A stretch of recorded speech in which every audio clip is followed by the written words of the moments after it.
साहब हम लोग फ्री में काम भी तो नहीं कर सकते, हमें घर चलाना है। फ्री में 6 महीने हो गए काम कर रहे हैं, आगे काम करते रहे, पैसे मिलेंगे नहीं मिलेंगे इसका कोई जवाब ही नहीं दे रहा है। कोई जवाब तो चाहिए, हमें सेटिस्फाइड जवाब तो मिले। और उनका 6 महीने से तो वेतन नहीं मिला है। एक तो पीछे 10 साल से जो है हमेशा सर्कुलर आता है आउटसोर्स पर्सनों को बोनस देने के लिए, कभी आज तक कभी इन्होंने बोनस नहीं दिया। नमस्कार, मैं हैदर अली, आप देख रहे हैं झलको दिल्ली।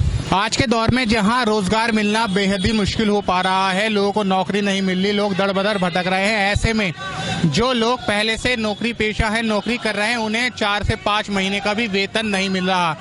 मैं इस वक्त मौजूद हूं पूर्वी दिल्ली के कृष्णा नगर पोस्ट ऑफिस के सामने। एक हेड ऑफ पोस्ट ऑफिस है जहां पर इसके अधीन करीब 11 से 12 पोस्ट ऑफिस आते हैं और इसके कर्मचारी पिछले 5 दिन से भी ज्यादा वक्त से प्रोटेस्ट कर रहे हैं इस पोस्ट ऑफिस के बाहर। उनकी कोई सुनवाई नहीं हो रही। उनकी मांग है कि उनके पिछले 5-6 महीने से सैलरी नहीं मिल रही। पोस्ट ऑफिस के जो सीनियर सुपरिटेंडेंट पोस्ट मास्टर हैं उनसे भी हमने बात करने की कोशिश की, हालांकि वो अभी थोड़ा बचने की कोशिश कर रहे हैं। लेकिन सवाल ये है कि आखिरकार ये लोग कहाँ जाएंगे? इतने वक्त से ये प्रोटेस्ट कर रहे हैं, इनकी कोई सुनवाई नहीं हो रही।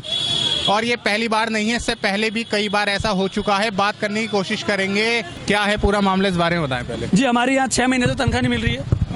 जिस वजह से आप सारे पोस्टमैन ईस्ट डिवीजन के सारे अस्थायी हैं, सारे अस्थायी रूप से सर। इसी पोस्ट ऑफिस के आसपास के भी है। 11 डिवीजन है ईस्ट दिल्ली के अंडर में, 11 डिवीजन आती है, जिसके यहाँ के सारे पोस्टमैन लगभग कितने हैं?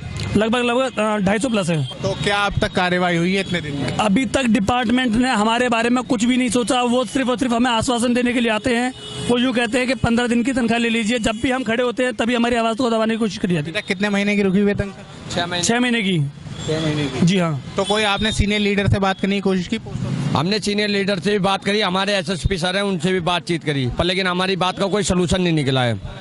और नहीं हमारी पेमेंट के बारे में कोई सोचा जा रहा है। तो अब क्या आगे की कार्रवाई सोचिए, क्या रहेगा? बस यही कार्रवाई है, अपने यहाँ पे बैठे हैं हम हड़ताल पे, और आगे की इस कार्रवाई है कल या परसों जब भी हम सर्कल जाएंगे। अच्छा, तो सिर्फ आप लोगों की रुकी हुई है या फिर स्थायी कर्मचारियों की भी रुकी हुई है? हमारी जो प्राइवेट ओटीपी है ना, उनकी रुकी हुई है बस। प्राइवेट स्कीम के तहत भर्ती हुई थी आप लोगों की। तो आप बताएं फिर आगे क्या है इसमें, सोच रहे हैं आगे करने की सोच रहे हैं कि हम मेघदूत भवन जाएंगे। अच्छा। और वहाँ के सुपरिटेंडेंट जो है अधिकारी, उच्च अधिकारी है, उनसे मिलेंगे और अपनी जो समस्या है पहले की 10-12 साल से जितने भी सारे ओडीपी भाई लगे हुए हैं स्थायी कर्मचारी, उनकी मांगे ये है कि उन्हें पक्का किया जाए। दूसरी मांगे उनके मेडिकल सुविधा दी जाए, उनके साथ जो शोषण होता है वो शोषण ना हो। और सैलरी को लेकर जो 6 महीने से सैलरी रुकी हुई है, हर जो कर्मचारी है ओडीपी भाई लगा, उसके बाल बच्चे भी है, उनके खर्चे भी है। और सरकार से मैं ये कहना चाहूँगा कि हमारी मांगों को जल्द से जल्द समस्या का समाधान करे, ताकि हम इस धरना प्रदर्शन से मुक्ति पाकर अपने काम पर लौटें। बात बताएं, मैं इनसे बात करने की कोशिश। ये जो पोस्ट ऑफिस है मिनिस्ट्री ऑफ कम्युनिकेशन के अधीन आता है, सेंट्रल गवर्नमेंट के अधीन आता है। तो आपने अभी तक केंद्र सरकार के किसी प्रतिनिधि से, सांसद से, विधायक से बात करने की कोशिश करी जो आपकी आवाज आगे पहुंचा? हाँ, कल गौतम गंभीर जी को एक हमने ज्ञापन दिया है। अच्छा, तो अब देखते हैं उस पर क्या प्रतिक्रिया होती है उनकी। आश्वासन कुछ तो दिया होगा उन्होंने, कुछ तो कहा होगा? नहीं, अभी तो हमने जो है उनके ऑफिस में जाके जो है अपना ज्ञापन अभी जमा करा है। अच्छा, वो मिले नहीं है उनका पीए मिला जब वो तो वो नहीं मिले थे? वो नहीं मिले थे, उनका पीए मिला था। उनके पीए ने बोला है कि आप लेटर दे दो और मैं आगे उनको बोल दूंगा, तो वो आपके ऑफिस में बात कर लेंगे। सुपरिटेंडेंट चलता रहेगा, आप आगे प्रोटेस्ट भी करेंगे? नहीं, प्रोटेस्ट तो करते रहेंगे। अब तो इसमें अस्थायी कर्मचारी किसकी क्या अलग अलग ड्यूटी वाले हैं, क्या है दरअसल? सब अस्थायी कर्मचारी एक ही ड्यूटी वाले हैं। सब जनरल ड्यूटी में ही आते हैं। सैलरी के लिए जो है 2 बार पहले बोल चुके हैं, लेकिन जो है वो उनका वादा झूठा हो गया। तो अभी तक सैलरी मिली नहीं है। अभी उसे इंतजार कर रहे हैं बस कि कोई आए, कोई आके बात तो करे। बात भी नहीं कर रहा कोई बात ही करके। राज्य के सीनियर अधिकारी क्या कह रहे हैं इस मामले में? कह तो रहा हूँ, 2 बार तो उन्होंने पहले जो है झूठे वादे कर दिए हैं। बस अपने ऑफिस में बुला रहे 2-4 लड़कों, वो कह रहे हैं ऊपर से फंड नहीं आ रहा है, और यहाँ पे आते हैं वो भेजते हैं अपने पीए को कि यहाँ मेरे ऑफिस में आ जाओ 2-4 लड़के और यहाँ पे आके बात कर लो। तो काम को भी काफी बाधा पड़ रही होगी इससे?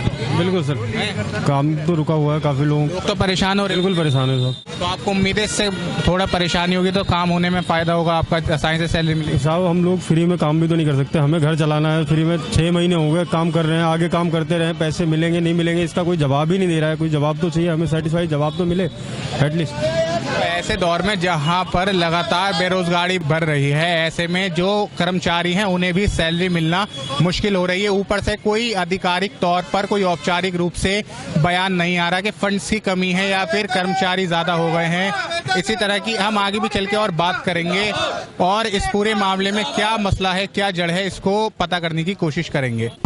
इस प्रोटेस्ट को देखते हुए हमने इस पोस्ट ऑफिस के सीनियर सुपरिटेंडेंट पोस्ट ऑफिसर से बात करने की कोशिश की। हालांकि वो मीटिंग्स का हवाला लगातार देते रहा, 1 घंटे से ज़्यादा हो गया। वो खुद ही मीडिया से बात करना नहीं चाहते हैं। अगर वो बीच का माध्यम बन रहे हैं सरकार और इन कर्मचारियों के बीच में, तो उन्हें सीधा साफ तौर पे बाहर आके एक बयान देना चाहिए कि इसमें उनकी कोई भूमिका नहीं है, वो भी इस सरकारी कार्यों के बीच में फंस रहे हैं। मैंने कई अंदर जो परमानेंट पोस्ट ऑफिसर्स हैं उनसे बात की, तो वो भी कह रहे हैं कि काम का लोड बहुत ज़्यादा हो गया है, क्योंकि जो अस्थायी कर्मचारी हैं वो काम नहीं कर रहा है। इस वजह से एक जो पोस्ट ऑफिसर है, जो पत्र बांटता है, उसके ऊपर बहुत ज़्यादा लोड हो गया है। यहाँ पर कई लोग अब यहाँ पर काम से जा भी रहे हैं। मैं उनसे एक बार बात की कोशिश करता हूँ। तो आप देख सकते हैं थोड़ा डर रहे हैं, डरने की भी समस्या सब। आज वो अस्थायी कर्मचारी प्रोटेस्ट कर रहे हैं, कल हो सकता है ये भी प्रोटेस्ट करने पे मजबूर हो जाए जब इनकी सैलरी रोकी जाएगी, और यही लोग फिर कह कर मीडिया कर्मचारियों को बुलाएंगे और अपनी बात रखने की कोशिश करेंगे। आज ये लोग बचने की कोशिश कर रहे हैं। हो सकता है अपनी अपनी जिम्मेदारी है, सरकारी कर्मचारी है, हर किसी को डर होता है, और आज के दौर में तो वैसे ही ये माहौल बना दिया गया। अगर सरकार के खिलाफ कोई भी बोलेगा तो उसको नौकरी से निकाल दिया जाएगा। कई हमने जो प्रोटेस्ट कर रहे हैं अधिकारियों से, पोस्ट ऑफिस अस्थायी जो कर्मचारी उनसे बात की, वो कह रहे हैं कि अगर फंड्स की कमी है तो प्रगति मैदान में होने वाला कार्यक्रम में इतना करोड़ों रुपए खर्च हो रहा है, वो पैसा कहाँ से आ रहा है? अगर फंड की ही कमी है तो सीनियर ऑफिसर्स के पैसों में कटौती क्यों नहीं की जा रही? तरह तरह के सवाल सामने निकल के आ रहे हैं। मैं हैदर अली, कैमरा पर्सन सैफ के साथ, झलको, दिल्ली।